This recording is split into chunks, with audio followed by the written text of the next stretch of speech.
Good morning, everybody, and welcome to Mile High Living. I'm Gina Bellich. Over 10 years ago, the first family-owned and operated American Vein and Vascular Clinic opened in Pueblo, Colorado.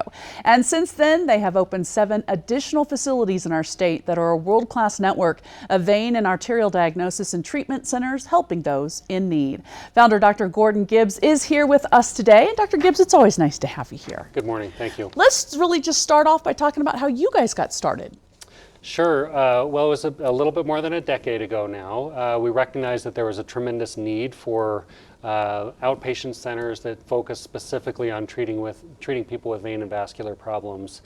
And that's really born out of the fact that it's such a common problem. So about 30 million Americans, some estimates are even higher than that, have problems with leg pain, discomfort related specifically to venous disease in their legs.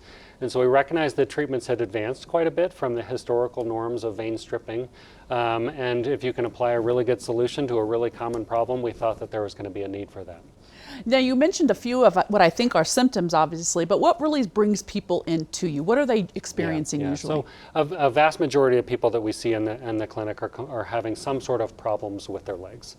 And fundamentally, it's from the valve problem on the inside of their vein. So a normal, healthy vein will have small valves that open and close, basically keeps the blood flowing from their feet back to their heart in one direction. When those valves become leaky, the pressure can build up and their legs just hurt. They're achy, they're uncomfortable. Sometimes you get swelling or restless legs, cramping, varicose veins, spider veins, that sort of thing.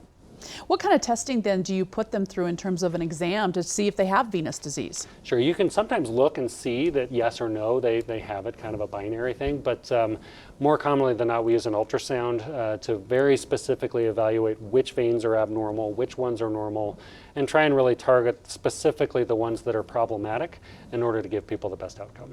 Oh, so you say ultrasound. How long does that normally take for you to kind of go through all that? Yeah, so an ultrasound in our practice, that visit's pretty long because it creates the foundation for what exactly we're going to do to try and help somebody. So in our practice, it's about 90 minutes. So people will come in, we'll examine them with them laying down flat, we'll tilt the bed up a little bit. Sometimes we have the patient stand because the veins tend to behave differently in different positions. So it's a very detailed part and it's really very important.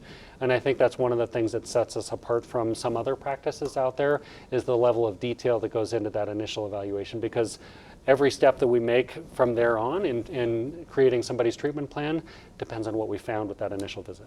So what causes venous disease then? Yeah, fundamentally it's genetic, so you can blame mom or dad for it. Can't blame yourself. You say it's all their fault. And I suppose in some cases you can blame your children for it too. So it's a genetic problem, so it is inherited from mom or dad most commonly. But I think of it as something that's definitely influenced by somebody's lifestyle. So for example, somebody has a standing occupation, they're more likely to have problems. If they're really sedentary, they're more likely to have problems. If they're heavy, then they probably will have more vein problems. And similarly with pregnancies, if a woman has had multiple children, then she more likely is going to have vein problems. You were talking about how thorough you guys are. Is this something that insurance covers? Yes, a vast majority of the time. So in general terms, if it hurts, then it's typically going to be covered through their health insurance. If it's simply a cosmetic concern and there's no discomfort, there's none of the symptoms that we've talked about, then often it's not. But a vast majority of insurances do cover it, so including Medicaid, including Medicare, most of the commercial insurances in Colorado we're in network with. Oh, that's nice. That's so comforting to so many people. Yep. Talk about what's going on new with your clinics. I mean, you have 9 of them, correct? We're very proud of the fact that we're expanding. So we have 2 new clinics that are opening in the real near future, one in North Colorado Springs and then one in Thornton. And there's just a lot of people out there with vein problems. So we feel like we are focusing every day on specifically treating that and become very comfortable with it. And generally people have pretty good outcomes. So we're expanding. I think it's important to let everyone know too where you guys are located, because you've made a conscious effort to really kind of put these clinics where they're needed up and down the Front Range, correct? Yeah, sometimes people with vein problems need to have multiple visits to our clinics. And so we try and make it as efficient and as convenient as possible for people. So many times they're going into the hospital, they check in for 45 minutes and then their appointment starts. That's not the way that we work. So we try and be conscientious of people's time. We recognize that these are outpatient procedures that can be done usually swiftly and easily in that setting. And so we try and make it convenient. So we've opened multiple different locations, including 3 in the Denver metro now, just to make it convenient so that it doesn't take too much time out of people's day. You know, before we go, I'm sure you've caught the attention of so many of our viewers. If you would, again, just briefly go over maybe some of the types of symptoms people might be having that could lead them to your office. You bet. So a vast majority of people are going to have achiness in their legs. Their legs are just heavy. They're tired, more so towards the end of the day.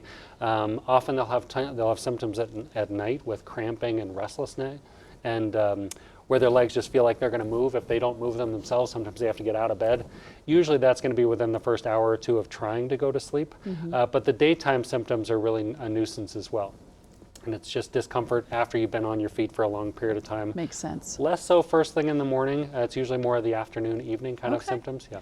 Well, Dr. Gibbs, thank you so very much. Thank you, Gina. Love your legs again, folks. American Vein and Vascular Institute offers minimally invasive in-office treatment options for venous disease. Call their number today at 844-5MY-LEGS. That's 844-569-5347, or visit them at americanvein.com for more information. They paid for today's segment, and we'll be right back.